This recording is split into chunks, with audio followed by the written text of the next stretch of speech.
पाप कर रहा है और प्रभु के आने के बावजूद भी पाप पर पाप करते रहे, तो याद रखना कि वो परमेश्वर के न्याय आसन के सामने दोषी ठहराया जाएगा, चाहे वो कितना भी बड़ा विश्वासी क्यों ना हो। Praise the Lord. प्रभु यीशु मसीह के पाक और पवित्र नाम में आप सभी को प्यार भरा जय मसीह की। कैसे हैं आप लोग? उम्मीद करता हूं कि आप लोग ठीक ठाक होंगे। प्रभु का बहुत बहुत धन्यवाद है कि प्रभु ने आज का दिन हमें दिया है, तो क्यों ना हम आज उसके वचनों से सीखे, उसके नाम को धन्यवाद दें। हमें लिखा है वचन में जीवन है। हमें सुप्रियो, जिस प्रकार से आपने पिछले वीडियो को प्रेम दिया है, आशा करता हूं कि ये नए वीडियो के द्वारा परमेश्वर आप लोगों से फिर से बातचीत करने वाले हैं एक नए संदेश में।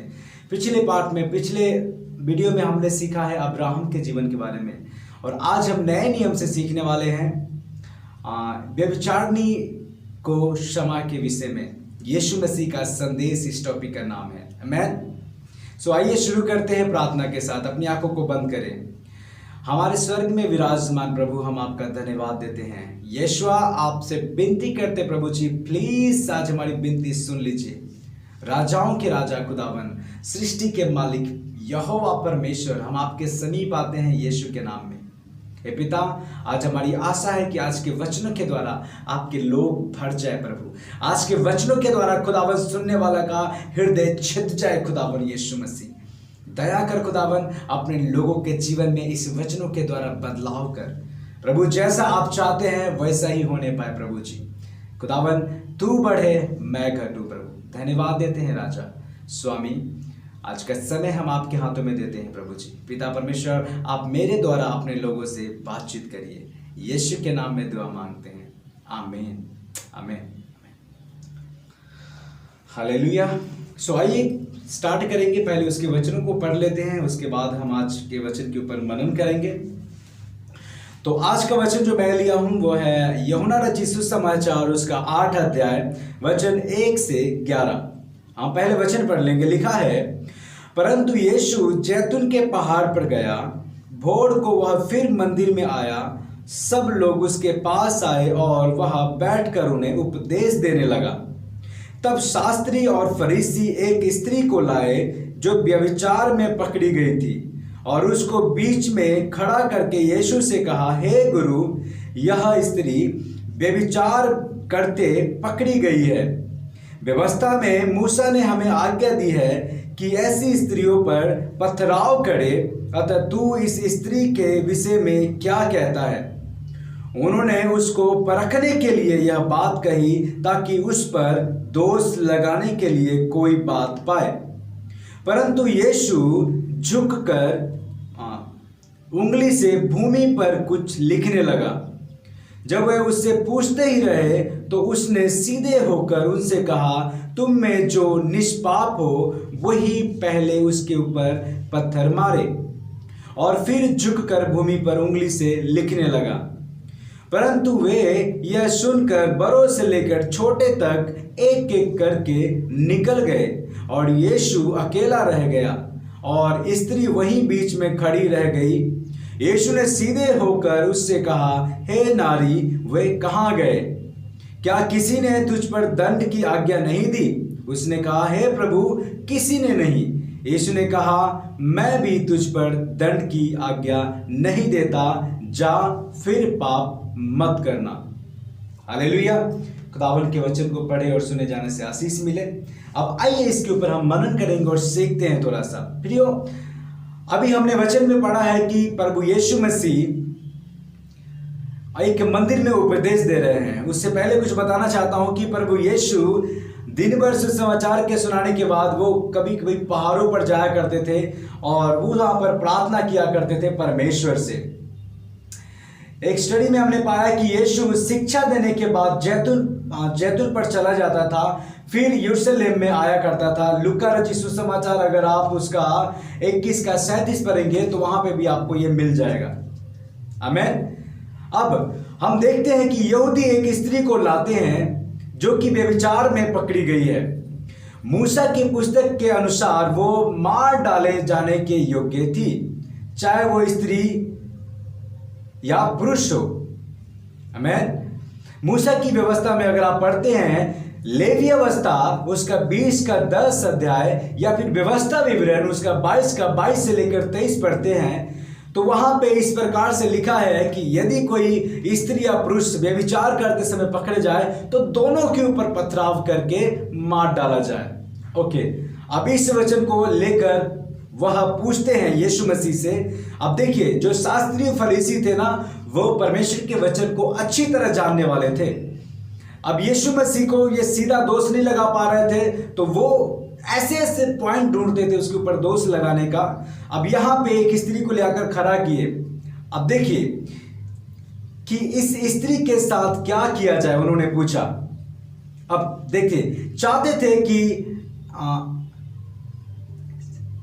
कैसे भी करके प्रभु को फंसाए। अब हमें पता होना चाहिए कि जिस चीज को वो लोग उससे पूछ रहे थे और जिस चीज को शास्त्री लोग यीशु मसीह से पूछने आए थे, अगर वाक्य में वो गुनहगार होती तो पहली बात ही कि वो शास्त्री लाते नहीं, उसके ऊपर पथराव करते थे, क्योंकि घात लगाने में तो एक्सपर्ट थे वो लोग, दोष लगाने में, घात लगाने में एक्सपर्ट थे वो लोग। लेकिन वो यीशु मसीह के पास लाए हैं।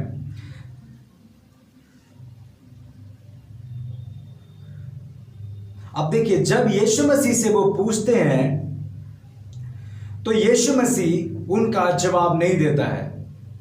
हमें पता होना चाहिए कि जिस चीज की हमसे पूछा जा रहा है, समय और हालातों को देखना जरूरी है कुछ भी बोलने से पहले। मरकुस रचित सुसमाचार उसका 12 का आप देखेंगे 13 से 17 तक, तो जब देखते हैं कि वे यीशु को फंसाने चाहते थे, इसलिए उससे वो बात करते थे, तो यीशु मसीह ने फटाक से जवाब नहीं दे दिया। वहां पे लिखा है, और वो जी हाँ बिल्कुल, तो यीशु मसीह ने फटाक से जवाब नहीं दे दिया। कुछ बातों को हम सीखेंगे। पहले बात वो कि और वो पथराव करने को कहती। देखिए, अगर यीशु मसीह पथराव करने को कहता तो वो निर्दयी कहलाता, और उस समय का जो रोमी शासन था वो इसके खिलाफ था। इस नियम, जो व्यवस्था का नियम था, वो किसी भी व्यक्ति को इस प्रकार से घात करने में पसंद नहीं करते थे। तो पहली बात, अगर यीशु मसीह पथराव करने की आज्ञा देता तो वो उस समय का जो रोमी साम्राज्य का उसके नियम के खिलाफ जाता, और लेकिन अगर वो पथराव करने से मना करता तो यहूदी व्यवस्था के खिलाफ था। उसके कारण यहूदी आज्ञा उल्लंघन करने के लिए उसके ऊपर दोष लगाया जा सकता था। आमीन। अगर दोनों में से कुछ भी कहता तो वो फंस रहा था वहां पे। वो और आखिरकार जवाब दे तो दे क्या, क्योंकि यीशु मसीह कुछ भी चीज को बिना सोचे समझे नहीं बोलते थे। हर एक चीज को आने वाला उसका परिणाम क्या होगा, यदि कोई चीज का जवाब दे रहा हो तो उसका क्या होगा, उसका प्रतिफल क्या होगा, ये सब चीज प्रभु सोचते थे। लिखा है, यीशु ने जल्दी उत्तर नहीं दिया परंतु जमीन पर लिखने लगा। क्या लिखा है ये अज्ञात है। प्रभु यीशु मसीह भूमि पर क्या लिख रहे थे ये अभी अज्ञात है, पता नहीं है कि क्या लिख रहे थे वहां पे। कुछ लोगों का मानना है कि यीशु मसीह धरती पर ये लिख रहे थे कि हे परमेश्वर, कि मैं इनको क्या जवाब दूं। परमेश्वर से प्रार्थना कर रहे होंगे, ठीक है जी। तो कुछ लोगों को कुछ प्रकार से कहना है।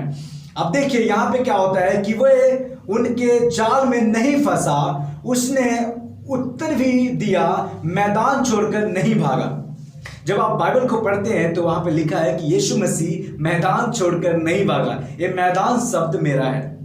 यीशु मसीह उस माहौल को छोड़कर भागा नहीं कि ओ मुझे पता नहीं है, ओ ठीक है, मतलब तो अपने हिसाब से करो। यीशु मसीह वहां से छोड़कर नहीं भागा, परंतु लिखा है उन्होंने उसे उत्तर दिया। अब देखते हैं क्या लिखा है, क्या उत्तर दिया। लिखा है यीशु मसीह ने क्या उत्तर दिया वहां पे कि तुम में से जो निष्पाप है वो ही पहला पत्थर मारे इसके ऊपर। अब धीरे धीरे कर एक से लेकर एक चले गए वहां पे। आमीन। सबसे पहले लिखा है कि वो बूढ़े चले गए, उसके बाद क्योंकि वो जल्दी समझ गए थे, बाकी लोगों को पता भी था कि वे पथराव करने के योग्य नहीं है।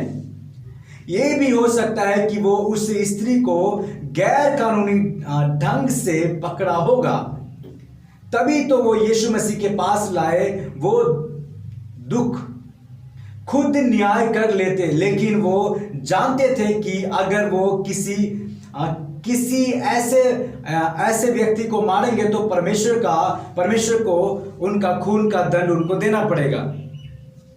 इसमें हम सीखते हैं कि किसी भाई बहनों को दोष लगाने से पहले खुद, जब हम मत्ती रचित सुसमाचार उसका 7 का 1 से 5 तक पढ़ते हैं तो देखते हैं, तो लिखा है दोष मत लगाओ, नहीं तो तुम पर भी दोष लगाया जाएगा। और रोमियो की पत्री उसका 2 का 1 पढ़ते तो लिखा है, जिस बात में तुम दोष लगाते हो तुम खुद भी उसी में फंसते हो। और जब हम दूसरा कुरिन्थियों 11 का 31 देखते हैं तो लिखा है, मैं झूठ नहीं बोलता। आप देखिए यहां पे परमेश्वर का वचन हमें सिखाते हैं कि दोष मत लगाओ। अब वो जो शास्त्री थे वो उसके ऊपर उंगली उठा रहे थे, दोष लगाने के लिए आए थे, परंतु जब बाड़ी आई खुद के ऊपर की तो वो सब के सब झूठ निकले। तो क्या कर रहे थे? एक प्रकार के वो दोष लगाने के लिए आए थे। यीशु मसीह का वचन कहता है कि वो झूठ नहीं बोलता। हालेलुया। याद रखना प्रियो, किसी भी भाई बहन को कीचड़ उछालने से पहले अपने ऊपर जरूर देखना है। आमीन। अपने हृदय में जरूर देखना है कि क्या मैं दोष लगाने के योग्य हूं। आमीन। अब शास्त्री और फरीसी वचन के नॉलेज में थे, लेकिन आत्मा से बिल्कुल ही नहीं जानते थे वो आत्मा के विषय में, और इसलिए यीशु मसीह पर विश्वास भी नहीं करते थे, क्योंकि यीशु स्वर्ग से आया और वो बातें बोलता था जो स्वर्ग से उसने सुना, परंतु वो जमीन का था और जमीन की बातें करते थे। हमें सबसे जरूरी बात, क्या यीशु उसके पापों को नजरअंदाज किया है? लास्ट में जब हम एक और चीज पढ़ते हैं कि यीशु मसीह ने कहा, जा तेरे पाप क्षमा हुए, मैं भी तुझ पर दंड किया गया नहीं देता। तो सोचने वाली बात यह है कि क्या यीशु मसीह ने उसके पापों को नजरअंदाज किया? नहीं। कहा जा रहा है कि फिर पाप मत करना। अगर कोई व्यक्ति पाप करके मान ले और उसको छोड़े, पश्चाताप करे, तो परमेश्वर के न्याय के समय उस पर दया किया जाएगा। हालेलुया। अगर कोई व्यक्ति पाप कर रहा है और प्रभु के आने के बावजूद भी पाप पर पाप करते रहे, तो याद रखना कि वो परमेश्वर के न्याय आसन के सामने दोषी ठहराया जाएगा, चाहे वो कितना भी बड़ा विश्वासी क्यों ना हो। आमीन। परमेश्वर ने उस समय, यीशु ने कहा जा, उस समय यीशु ने उस पाप को माफ किया उसका, लेकिन क्या कहा कि जा फिर पाप मत करना। अगर वो फिर से पाप कर रही होगी, अगर वो फिर से उसी काम में फंसी रही होगी, तो याद रखना कि उसको अपना जो पाप है उसका दंड चुकाना पड़ेगा। आमीन। एक और बात बता देना चाहता हूं कि उद्धार फ्री में है, लेकिन जो पाप की मजदूरी के लिए जो गलती हम करते हैं उसके लिए हमें कीमत चुकाना पड़ेगा। आपको प्रतिदिन परमेश्वर के यीशु मसीह के लहू में ढलना पड़ेगा, यीशु मसीह के लहू में मिल जाना पड़ेगा। फॉर उदाहरण देता हूं मैं कि अगर आप एक गिलास में पानी और एक गिलास में दूध लेते हैं, तो अगर आप दूध पानी के गिलास में डालते हैं तो वो क्या होता है, जो पानी है उसकी मात्रा कम होकर दूध की मात्रा ज्यादा होती है, और वो दूध है जो अपने रंग में बदल लेता है पानी को। याद रखना, परमेश्वर का काम भी ऐसा ही होना चाहिए हमारे जीवन में। आज से बहुत साल पहले जब हम अविश्वास में थे या फिर प्रभु के वचन को नहीं जानते थे, तो हम में से प्रत्येक लोगों ने पाप किया होगा, लेकिन जैसे ही प्रभु के पास हम आए, प्रभु ने हमें पहले दिन क्या कहा, जा तेरे पाप माफ हुआ, फिर से पाप मत करना। तो उस दिन से क्या हुआ ना, हमें उस दूध के सम्मान, मतलब कि जो पानी का गिलास है वो पवित्र आत्मा के साथ में धुलते जाना यीशु के लहू से। और जब पवित्र आत्मा हमारे अंदर में प्रतिदिन कार्य करते हैं, तो हमारा जो दिल है, हमारा जो जीवन है वो चमक जाता है। चमकना चाहिए, हमारे चेहरे पे नूर होनी चाहिए। जब हम प्रार्थना करते हैं तो पवित्र आत्मा की जो अभिषेक है ना, परमेश्वर का जो दया है ना, और हम पर उतरनी चाहिए। याद रखना कि अगर आप गलती कर रहे हैं, गालियां दे रहे हैं, नाना प्रकार की बुराइयां कर रहे हैं, चुगलियां कर रहे हैं, लोगों के ऊपर दोष लगा रहे हैं, तो याद रखना कि भले ही आप घंटों प्रार्थना करने वाले हो, कोई प्रार्थना का उत्तर नहीं मिलेगा। यदि चमत्कार हो भी रहा है तो याद रखना कि वो परमेश्वर की तरफ से नहीं है, क्योंकि शैतान के पास भी काफी पावर दिया गया उसको, और वो बड़े बड़े काम करते हैं। प्रकाशित वाक्य में क्या कहता है कि वो अंत के समय में तो आग भी बरसाएगा। तो देखिए, पेड़ अपने फलों से पहचाना जाता, ऐसा यीशु कहते हैं। अगर आप परमेश्वर के संतान हो, अगर आप मसीह में ढल चुके हो, आप मसीह में अपना जीवन दे चुके हो, तो आपके स्वभाव, आपका नेचर, आपकी बोलचाल ये बताएंगे कि सचमुच प्रभु का आत्मा आपके जीवन में है। दोष मत लगाओ, नहीं तो तुम पर भी दोष लगाया जाएगा। आज इन दिनों में हम देखते हैं कि यह वचन सबके पास है, लेकिन प्रत्येक व्यक्ति एक का दोष लगाते हैं। कोई किसी के सामने तो कोई किसी के पेट के पीछे। याद रखना, परमेश्वर हमारे शरीर को नहीं परंतु आत्मा को जांचने वाले परमेश्वर है। और हम बड़े ही कठिन समय में चल रहे हैं, क्योंकि बहुत से ऐसे शिक्षा देने वाले आ गए हैं जो हमें परमेश्वर के शुद्ध वचन से फिरा देंगे। इन दिनों में आत्मा से भरकर चलने की बहुत जरूरत है। यदि आप पवित्र आत्मा से भरकर नहीं चल रहे तो मैं आपको गारंटी दे सकता हूं कि आप परमेश्वर के वचन के अनुसार चल ही नहीं पाएंगे। आप भटक जाएंगे और आपको भटकाने में शैतान को मिनट लगेगा। इसलिए परमेश्वर के वचन को पढ़िए, प्रभु से प्रार्थना करें कि परमेश्वर अपने वचन का सही नॉलेज दे हमें। आमीन। जो कुछ भी मैंने पढ़ा है आप लोग खुद स्टडी करिए। यूहन्ना रचित सुसमाचार उसका 8 अध्याय वचन 1 से 11 तक आप खुद पढ़िए। जो कुछ भी मैंने बोला है आपको खुद भी ये चीज का मालूम करना चाहिए कि ये बंदा जो प्रचार कर रहा है क्या ये सत्य है, क्या ये वचन हमें ये सीख देता है। आप खुद पढ़िए। मैं भी इंसान हूं, मुझ पर भी विश्वास मत करो, और न ही कोई और मेरे जैसा विश्वास पर, कोई पास्टर पर नहीं, किसी भी प्रॉफिट पर नहीं। एक केवल और केवल परमेश्वर पर भरोसा रखो और उसके वचन पर भरोसा रखो जो कभी बदलता नहीं। Hallelujah. So God bless you. मैं उम्मीद करता हूं कि इस वचनों के द्वारा परमेश्वर ने आपसे बातचीत किया होगा। आइए प्रार्थना करेंगे, प्रभु से इस दिनों में माफी मांगेंगे और कहेंगे परमेश्वर में माफ कर नए जीवन के लिए तैयार कर प्रभु जी, और हमारे मन को शुद्ध कर दे। आइए प्रार्थना करें, अपने आंखों को बंद करें। ओ सिंहासन पे विराजमान प्रभु, हम आपका धन्यवाद देते हैं। अल्फा ओमेगा एबनेजर खुदा, हम आपका धन्यवाद देते प्रभु, सारी सृष्टि का रचने वाला प्रभु जी। आज के वचन में हमने सीखा है कि प्रभु परमेश्वर आप यूं ही किसी को जवाब नहीं दे देते, सोच समझ के बोलना जरूरी है। ऐसा नेचर हमारे अंदर दे प्रभु जी। पिता परमेश्वर, आपने उस स्त्री को कहा कि जा फिर पाप मत करना। लॉर्ड, आप हमसे भी चाहते हैं कि हम भी पाप मत करें, लेकिन प्रभु आप जानते हैं कि हम इंसान हैं प्रभु जी, और जाने अनजाने में हमसे गलतियां होती हैं प्रभु। लेकिन किससे बच सकते हैं? केवल और केवल आपके पवित्र आत्मा से पिता। वो आत्मा की सहायक प्रत्येक के जीवन में दे दे प्रभु जी, ताकि वो पाप से बच सके। धन्यवाद देते हैं आज के वचन के लिए, यीशु मसीह के नाम में दुआ मांगते हैं, आमीन आमीन। God bless you. प्रभु आप सभी को आशीष दे। बने रहिए प्रभु के साथ। इस वीडियो को अपने दोस्तों और अपने रिश्तेदारों तक पहुंचाइए। खुदावन आप सभी को बहुत आशीष देंगे। जय मसीह की। फिर मिलते हैं नेक्स्ट वीडियो में। बहुत बहुत शुक्रिया पूरी वीडियो को देखने के लिए। God bless you.